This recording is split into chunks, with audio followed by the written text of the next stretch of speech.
అందరికీ నమస్కారం.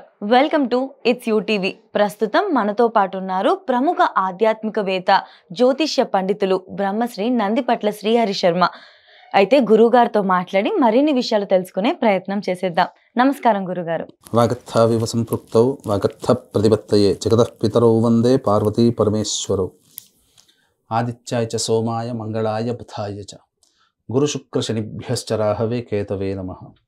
శృంగేరి జగద్గురు పీఠాధిపతులకి, కంచి పీఠాధిపతులకి నమస్కారములు తెలియజేసుకుంటూ కార్యక్రమాన్ని ప్రారంభిద్దాం.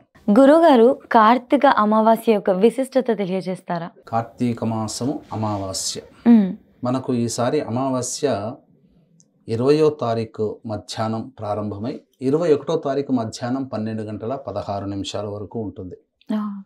కాబట్టి అమావాస్య రోజున చనిపోయినటువంటి వాళ్ళ కోసమే పితృ కార్యక్రమాలు చేసేటువంటిది మాత్రం 20వ తారీఖు రోజున కాకుండా 19వ తారీఖు రోజున చేయాలి. ఇది గుర్తుపెట్టుకోవాల్సినటువంటిది. ఇక ప్రధానంగా చతుర్దశి అమావాస్య కలిసినటువంటి రోజు ఈ యొక్క 19వ తారీఖు రోజున. 20వ తారీఖు రోజున అమావాస్య 12 గంటల 16 నిమిషాల వరకు ఉంది కాబట్టి ఆ రోజున ప్రధానంగా గొప్పదైనటువంటి విశిష్టత ఉంది. వీక్షించేటువంటి ప్రేక్షకులు కూడా చాలామందికి గీతా జయంతి అని అంటారు. అంటే శ్రీకృష్ణ భగవానుల వారు భగవద్గీతను బోధించినటువంటిది మార్గశిర శుద్ధ ఏకాదశి అని చెప్పి జరుపుకుంటుంటారు. అయితే ఇక్కడ ఒక కాంట్రవర్సీ ఉంటుందమ్మా. మార్గశిర శుద్ధ ఏకాదశి రోజున గనక గీతా జయంతి అంటే గీత పుట్టినటువంటిది అని అర్థం. భగవద్గీత పుట్టినటువంటిది. ఎప్పుడు చేశారు కృష్ణ భగవానుల వారు? అర్జునుడు యుద్ధరంగంలో ఉండగా బంధువులందరినీ చూసి, తోడబుట్టిన వాళ్ళందరినీ చూసి బాధపడి నేను చెయ్యను అనుకున్నప్పుడు ఆ యుద్ధ సమయంలో ప్రారంభమయ్యే రోజున ఒక 2-3 గంటల పాటు ఈ సంబంధించినటువంటి భగవద్గీతను ఉపదేశం చేశాడు అని మనకు భారతంలో ఉంది, వ్యాస భారతంలో ఉంది. మరి ఏకాదశి రోజున గనక భగవద్గీత ఉపదేశిస్తే అదే వ్యాస భారతంలో భీష్ముల వారు ఈ మహాభారతం యుద్ధం ప్రారంభమైనటువంటి రోజు నుంచి 68వ రోజున నిర్యాణం చెందాడు అని చెప్పడం. అప్పుడు భీష్మ ఏకాదశి అయిందనుకోండి, ఏకాదశి రోజున చనిపోయాడు కదా, లెక్క వేస్తే 58 రోజులే వస్తుంది. అంటే ఎక్కడ కూడా ఆ లెక్కకు పొంతన జరగదు.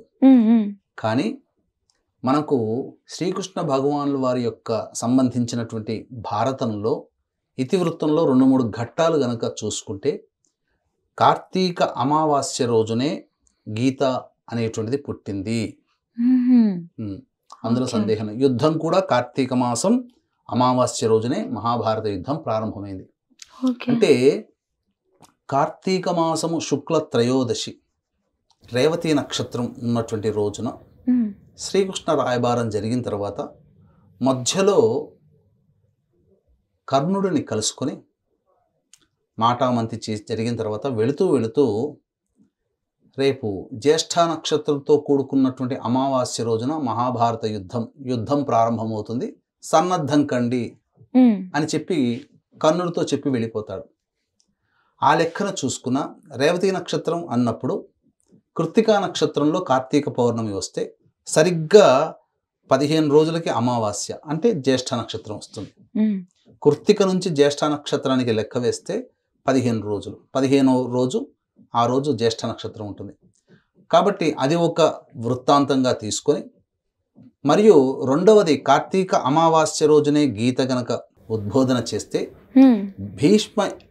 భీష్మాష్టమి అష్టమి తిథి రోజుకి 68 రోజులు పూర్తి అవుతాయి. అష్టమి అంటే 8 కదా. కాబట్టి కార్తీక అమావాస్య కాబట్టి మార్గశిరం, పుష్యం 30 రోజులు. మాఘశుద్ధ అష్టమి 8వ తిథి అంటే 68 రోజులు. ఇక్కడ సరిపోయింది లెక్క. కాబట్టి వీక్షించేటువంటి యూటీవీ ప్రేక్షకులు కూడా ఈ యొక్క గీత అనేటువంటిది పుట్టినటువంటిది మార్గశిర శుద్ధ ఏకాదశి కాదు, ప్రమాణాన్ని అనుసరించిన కార్తీక మాసంలోనే మనకు ఏర్పడింది. ఈ కార్తీక అమావాస్య రోజునే యుద్ధం ప్రారంభమైంది.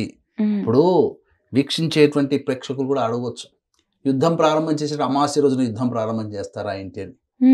మంచి పనికి అయితే ముహూర్తము, తిథి, వారము, నక్షత్రం, యోగం, కరణం, వర్జము, దుర్ముహూర్తం ఇవన్నీ చూసుకొని మంచి పని ప్రారంభించాలి. అదే కదా. యుద్ధం అనేది మంచిది ఎలా అవుతుంది? చెడు అవుతుంది.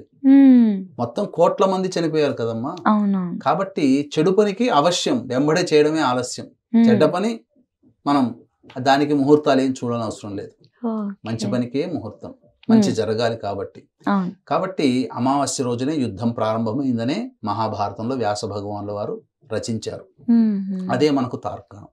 ఇది కార్తీక మాసం యొక్క అమావాస్యకు ఉన్నటువంటి విశిష్టత. ఈ రోజున ఎవరైతే ఈ అమావాస్య రోజున భగవద్గీతలోని 9వ, 10వ, 11వ, 12వ అధ్యాయాలు ఎవరైతే పారాయణం చేస్తారో శ్రీకృష్ణ భగవానుల వారి యొక్క దివ్య అనుగ్రహం వారికి కలిగి వారి సమస్యలు అచిరకాలంలోనే నెరవేరుతాయి. ఇది చెప్పబడి ఉంది. భగవద్గీత పారాయణం గనక చేస్తే ఈ 9, 10, 11, 12 అధ్యాయాలు చేయాలి. ఇక రెండవ విషయం గనక మనం ఆలోచించుకున్నట్లయితే 19వ తారీఖు, 20వ తారీఖు ఖచ్చితంగా పితృదేవతలకి ఆరాధన అనేటువంటిది చేయాలి. కాబట్టి 20వ తారీఖు రోజున అమావాస్య గురువారం ఉంటుంది కాబట్టి ఆ రోజున విశాఖ నక్షత్రం కూడా ఉంది. కాబట్టి తండ్రి లేని వాళ్ళు తమ యొక్క పితృదేవతల యొక్క ఆత్మశాంతి కోసమై పిండ ప్రదానం చేయవచ్చు. అలాగే స్వయంపాక దానం ఇవ్వవచ్చు. లేదా బ్రాహ్మణుని పిలిపించుకొని కనీసం తర్పణాది కార్యక్రమాలైనా చేయాలి. తర్పణాది కార్యక్రమాలైనా గనక చేసినట్లయితే తప్పకుండా పితృదేవతల యొక్క అనుగ్రహం కలుగుతుంది. మానవుడికి అంటే ఈ రోజున మీతో వీక్షించే ప్రేక్షకులతో పాటు మాతో కూడా 5,000 మనకు నోట్లో పోతున్నాయంటే పితృదేవతల యొక్క అనుగ్రహం కలిగినట్టు. ఆ పితృదేవతలే అనుగ్రహం లేకపోతే అవి మనకు కోరికలు నెరవేరవు. ఇక రెండవది, కాబట్టి ఎంతోమంది ప్రవచనకారులు కావచ్చు, మాలాంటి పండితులు కావచ్చు, ఇలాంటి వాళ్ళందరూ చెప్పిన అవకాశం చిక్కలేక దీప దానము కానీ, సాలగ్రామ దానం కానీ, శివలింగ దానం కానీ, దీప దానము కానీ, దీపాన్ని వెలిగించడం కానీ చేయని వాళ్ళందరూ కూడా ఈ రోజున దేవాలయంలో 19వ తారీఖు రోజున వెలిగించండి. ప్రదోషకాల సమయంలో దీపారాధన వెలిగించవచ్చు, దీపదానం చేయవచ్చు, ఉసిరిక దానము చేయవచ్చు, సాలగ్రామ దానము, శివలింగ దానము చేయవచ్చు. ఈ రోజున మార్కండేయ పురాణాన్ని గనక దానం చేసినట్లయితే వాజపేయ పౌండరీక యాగములు చేసిన పుణ్య ఫలితం మనకు కలుగుతుంది. కాబట్టి ఈ విధంగా ఆచరించండి వీక్షించేటువంటి ప్రేక్షకులు కూడా.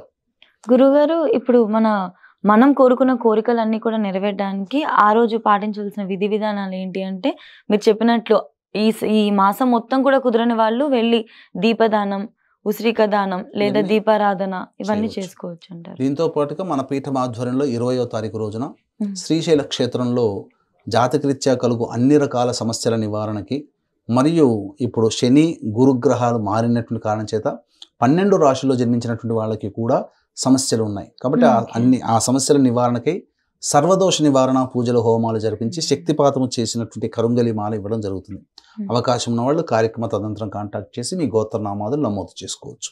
ఖచ్చితంగా గురుగారు. కార్తీక అమావాస్యాన్ని అందరూ కూడా ఈ మాసం అంతా కూడా పూజ చేయలేని వాళ్ళకి ఒక మంచి అవకాశం అనే చెప్పచ్చు కదా గురుగారు. ఇంకా అంతే కదమ్మా, ఈ రోజు చేయలేనటువంటి వాళ్ళు మళ్ళీ వచ్చే సంవత్సరం కార్తీక మాసం వరకైనా చేయాలి. కాబట్టి సంవత్సరం పాటు వెయిట్ చేయడం కంటే కనీసం ఈ అమావాస్య రోజునైనా కానీ పితృదేవతలకి దారి చూపే విధంగా కనీసం దేవాలయంలో కానీ ఇంటి ఆవరణలో కానీ దీపాలు మనం వెలిగించాలి. ఖచ్చితంగా. ధన్యవాదాలు గురుగారు. సర్వం శ్రీ ఉమామహేశ్వర పరబ్రహ్మార్పణమస్తు.